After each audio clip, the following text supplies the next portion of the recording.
Good day everyone, at ngayon naman ay tatalakayin natin ang Week 2 ng General Biology.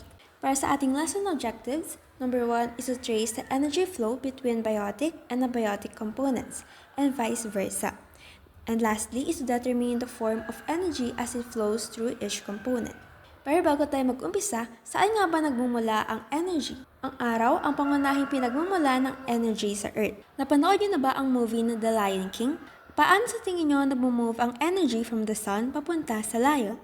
Malalaman natin ito sa pamamagitan ng food chain. Ang food chain ay isang simpleng paraan para ipakita kung paano dumadaloy ang energy sa pagitan ng mga organisms sa kalikasan. Kung titignan natin sa mga larawan na ito o sa halimbawa na ito, ang sun ay ang pinagmumulan ng energy. Samantalang ang damo o ang grass naman ay ang kumukuha ng energy mula sa araw sa pamamagitan ng photosynthesis. Ang grasshopper naman ay ang kumakain ng damo at nakuha siya ng energy dahil dito. Ito ang tinatawag naman nating primary consumer. Ang pangalawa naman ay ang frog o ang ating secondary consumer. Ito naman ang kumakain ng grasshopper at nakuha siya ng energy dahil dito. Ang pangatlong nating consumer naman ay ang snake. Ang snake naman ang kumakain ng frog at nakuha rin ito ng energy. At ang ating final consumer ay ang hawk. Ang hawk ay ang kumakain ng snake. At dito ay nakuha rin siya ng energy. Ang ating panghuli naman ay ang fungi. At tinatawag naman nating decomposer.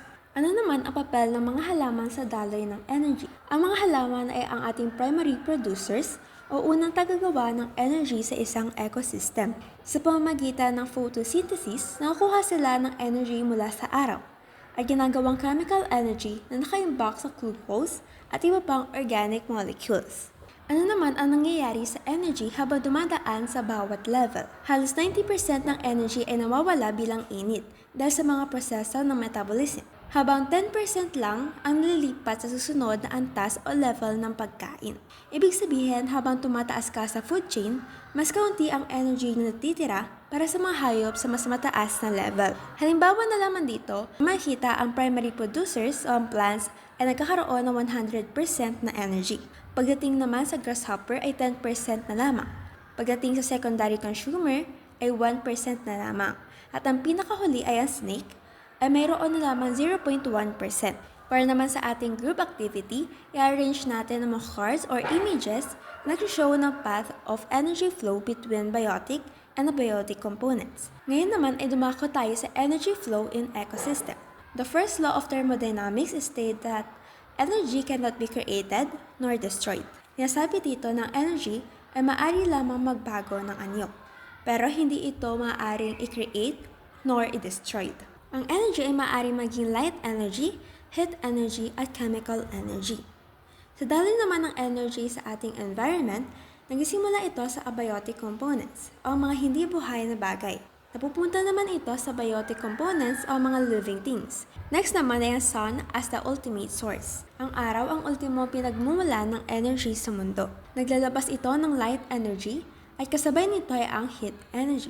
Next naman natin ay ang photosynthesis in plants. Ang light energy mula sa sun ay ginagamit ng mga plants. Sa photosynthesis, kino-convert ng mga halaman ang light energy papunta sa chemical energy. Ang pangunahing organelle naman na responsible para rito ay ang chloroplast. Sa prosesong ito, nabubuo ang ATP molecules na isang energy-carrying molecule. Ginagamit ng halaman ang ATP sa iba't ibang activities tulad ng paglaki at metabolism. Kasabay ng ATP ang NADPH na nabuo sa light reactions ay nagbibigay ng energy para sa Calvin cycle. Ang mga sugars na ito ay nagsisilbing potential chemical energy. Ang hindi naman nagagamit na sugars ay naiimbak bilang starch sa mga plastid. Ang cellulose at lignin na bahagi ng cell wall ay nagsisilbi rin bilang structural support ay kapag kinain ng mga organisms ay naging energy para sa kanila. Dahil dito, ang photosynthesis ang first stage of energy flow in environment. Next naman natin ay ang respiration in plants. Upang magamit ang mga sugar sa iba't ibang processes, isinasagawa ng mga plants ang respiration. Ang respiration ay halos kabaliktaran ng photosynthesis. Ang nakaimbak na sugar molecules ay kino-convert sa ibang form ng energy. Ang ATP molecules ang ginagamit ng mga cells sa iba't ibang gawain, tulad ng internal transport, cell division, at protein synthesis. Nangyayari ang respiration sa mitochondria ng cell. Sa prosesong ito, nailalabas ang carbon dioxide at tubig bilang byproducts. Next naman natin ay ang animal source of energy. Sa mga halaman, ang photosynthesis at respiration ay nangyayari ng halocyclic o paikot-ikot. Sa mga hayop, iba ang situation dahil hindi sila nakagawa ng sariling pagkain o photosynthesis.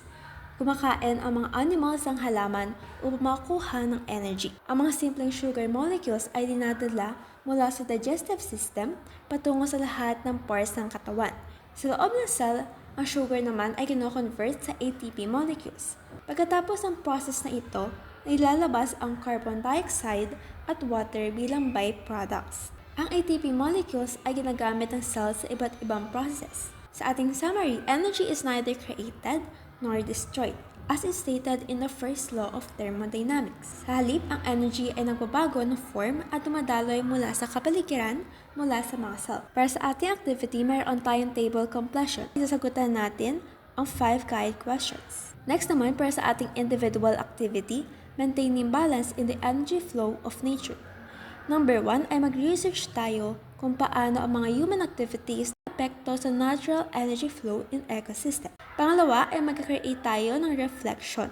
At pangatlo ay ang creative output, tayo ay gagawa ng poster or slogan that promotes the theme, maintaining balance in the energy flow of nature. Ito naman ang criteria para rito.